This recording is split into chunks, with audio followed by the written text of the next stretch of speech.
Assalamualaikum and a very warm welcome to everyone. I am your instructor. My name is Dr. Arni Abdul Ghani, and today we are diving into one of the most dynamic and fastest growing sectors in the global travel industry, Islamic tourism and hospitality. For many years, tourism was viewed through a purely Western lens, but today the world is changing.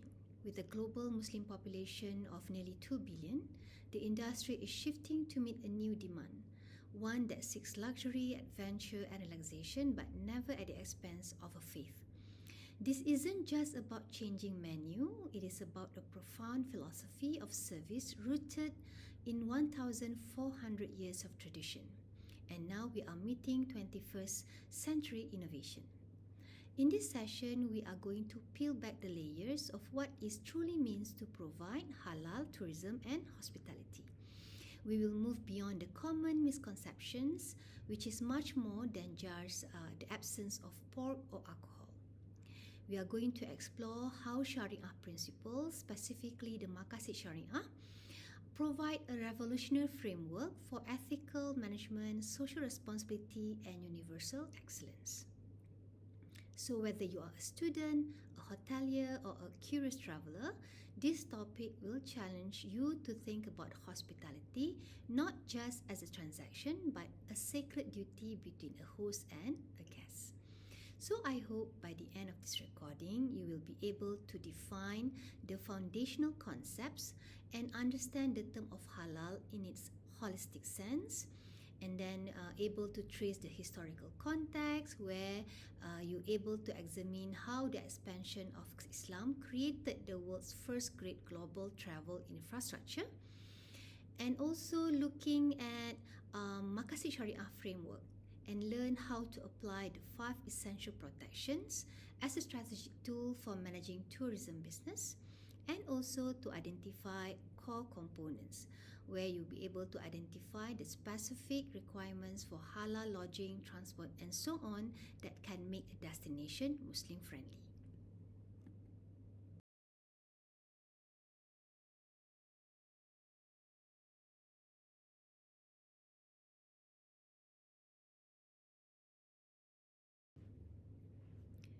Before we can understand the tourism aspect, we must master the concept of halal.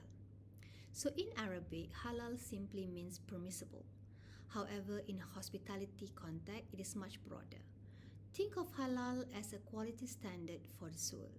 It isn't just about what you eat, it's about the ethic of the business, the source of the funds, and the environment of the hotel. For scholars like Wilson and Liu have noted, halal has evolved from just a religious label into a powerful global brand. Today, when a traveler sees halal certification, they expect a guarantee of safety, hygiene, and moral integrity. We are moving from a world where halal is just only for Muslim to a world where halal represents a universal standard of ethical consumption. So today we aren't just discussing a sector of travel industry. We are going to explore a paradigm shift in how we define hospitality.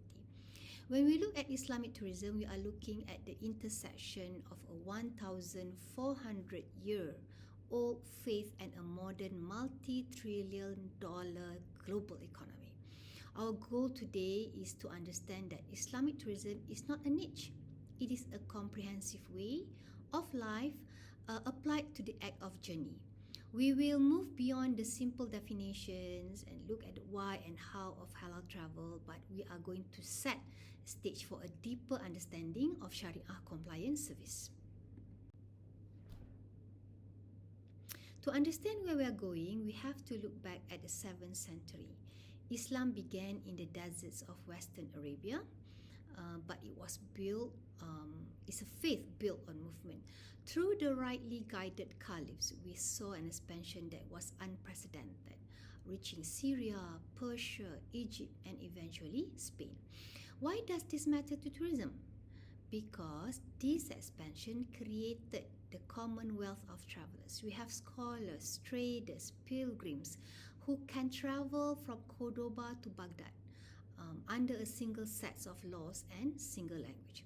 So this historical travel infrastructure is the ancestor of today's Islamic tourism. When we design tours today to say Alhambra or the Great Mosque of Damascus, we are retracing the steps of those world's first great global travelers. In many cultures, travel is seen as an escape of reality. In Islam, travel is seen as a way to find reality.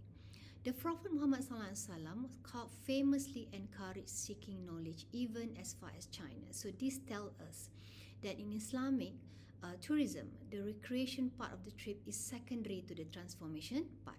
Travel in Islam is intended for spiritual growth, education, and strengthening the bonds of humanity. So this creates a unique host-guest dynamic. In Sharia-compliant hotel, for example, the guest is not just a customer, they are guests of God. So this elevates the service from transaction to a sacred duty where both parties are enriched by the interaction. At the very center of a Muslim and the Islam religion is the concept of Tawheed, or the absolute oneness of God. For all Muslims, Tawheed means that everything in the universe, the mountains, the oceans, even, it belongs to the Creator.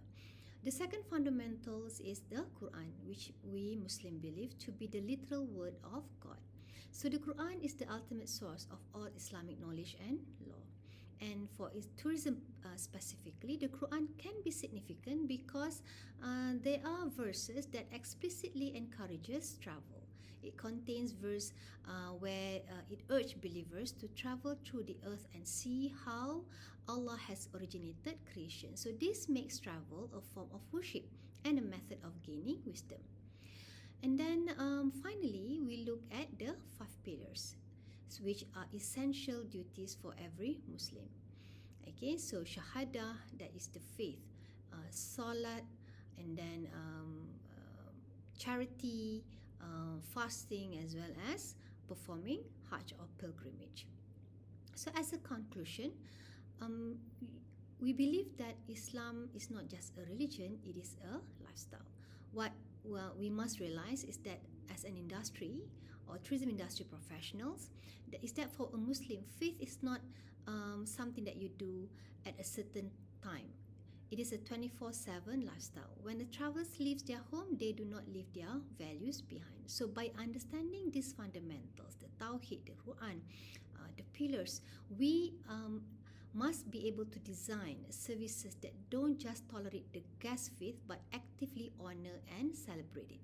In doing so, we create an environment of a sakinah, a deep spiritual peace where the highest level of hospitality can offer, but at the same time, never jeopardize the faith. As mentioned earlier, Muslims are encouraged to travel for beneficial reasons and mostly must be within the intention for spiritual growth. For Islamic and halal tourism, the stakes are significantly higher. When we talk about the importance of ensuring halal characteristics are always met, we are talking about the preservation of trust. For the Muslim traveler, halal is not a preference, it's a boundary of faith. So once that boundary is crossed intentionally or through negligence, the relationship between the guest and brand sometimes is like broken beyond repair. So in providing halal industry, organizations and management must ensure that they consider everything, activities, value, purposes are met by the Islamic teaching.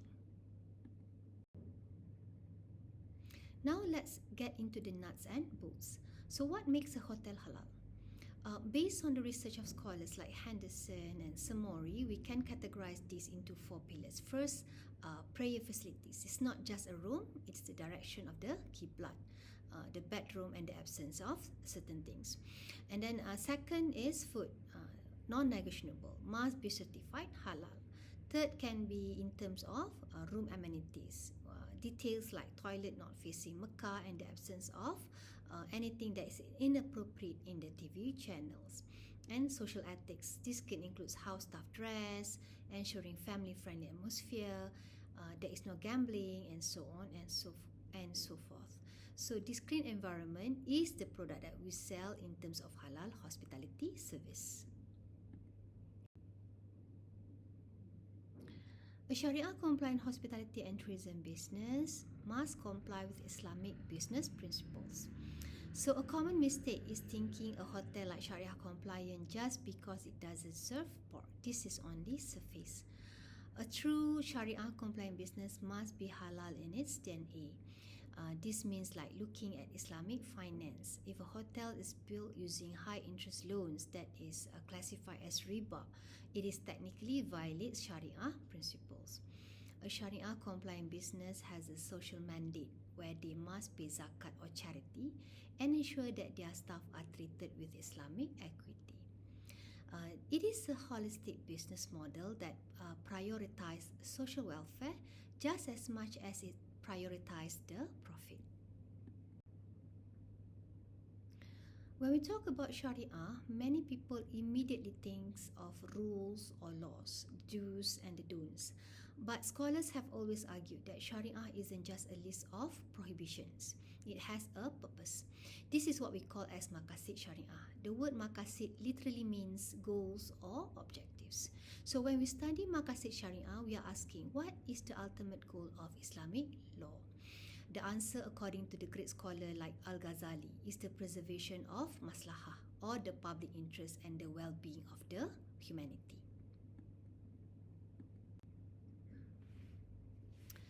To achieve this well-being, Maqasid Sharia focuses on protecting 5 essential elements that are necessary for every human being to live in a dignified life.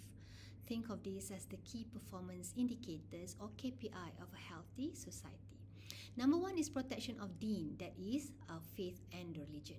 This is the foundation. It ensures the freedom to practice one faith and protects the spiritual integrity of the individual.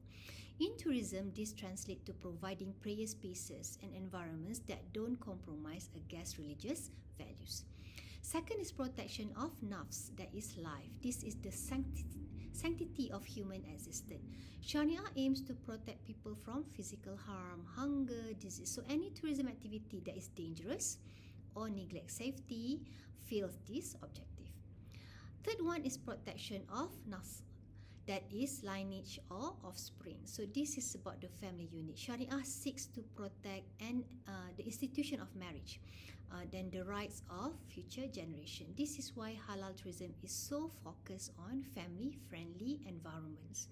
It is about creating a space where children and families are safe from inappropriate influences. And then protection of akal, that is the intellect, the mind.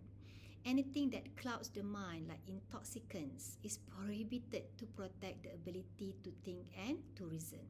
So conversely, anything that nourishes the mind, like education, travel for knowledge, is always encouraged. So travel in the Islamic view should be an intellectual awakening. And then protection of mal, that is our wealth or our property. This is to ensure fair trade, a right to ownership, and the prohibition of exploitation. In business, this means avoiding riba, that is interest, and ensuring that tourism brings economic justice to everyone, to the local community and not just the big corporations. So let's talk about strategy. In the West, we often use the blue ocean strategy to find new markets. In Islamic hospitality, we can use Maqasid Sharia. Basically the higher objectives of the law. So the beauty of this strategy is that it is universal. It focuses on the common good, that is to address the maslahah of the community.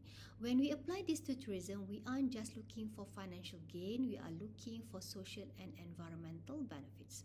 So by following the Maqasid, Tourism Board ensures that destination isn't just profitable, but also it is sustainable and beneficial for the community. So basically, it is the ultimate framework for ethical tourism.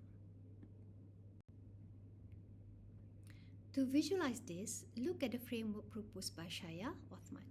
It starts with the revealed knowledge, that is the Quran, and filters down into the protection of the five essential things mentioned earlier: faith, life, lineage, intellect, and wealth. So every tourism product should be measured against these five. For example, does this tour protect the intellect? Yes, through education. Does this protect lineage? Yes, by being family oriented. If a tourism activity harms any of these five, for example, it destroys the environment or exploits people, it is recognized as not Sharia compliant. So, this framework allows managers to make decisions that align with the divine purpose while at the same time serving modern travelers. You might hear many names for this market: halal tourism, Muslim friendly travel, or Sharia compliant hospitality. While the names vary, the core remains the same: meeting the faith based needs of the Muslim traveler. However, we must also recognize its universal appeal. You don't have to be a Muslim to enjoy a halal hotel. Many non Muslim families choose these resorts because they are safer, quieter, and emphasize high standards of hygiene and family values. So, as a marketers, we should recognize that halal is a signal for family friendly and ethical in the global marketplace. When we talk about components of halal tourism, we are looking at an interconnected ecosystem. It is a common mistake to think that if you provide a halal meal, you have a halal tourism product. In reality, a traveler's journey is a chain of events, and that chain is only as halal as its weakest link. To truly serve this market, we must look at five primary pillars: lodging, transportation, food, tour packages, and finance. So, looking at the first one, halal hotel. So this goes far beyond the absence of a minibar. In a truly Sharia compliant hotel, architecture, atmosphere are intentional. For example, room design should ensure that toilets and beds are not positioned facing the Qiblat. We look for clean environment, clean entertainment, meaning no adult channels on the TV and no gambling facilities on the premises. Furthermore, privacy is critical component. A high-end halal resort will often provide segregated swimming pools, gyms, or designated ladies-only hours at the spa.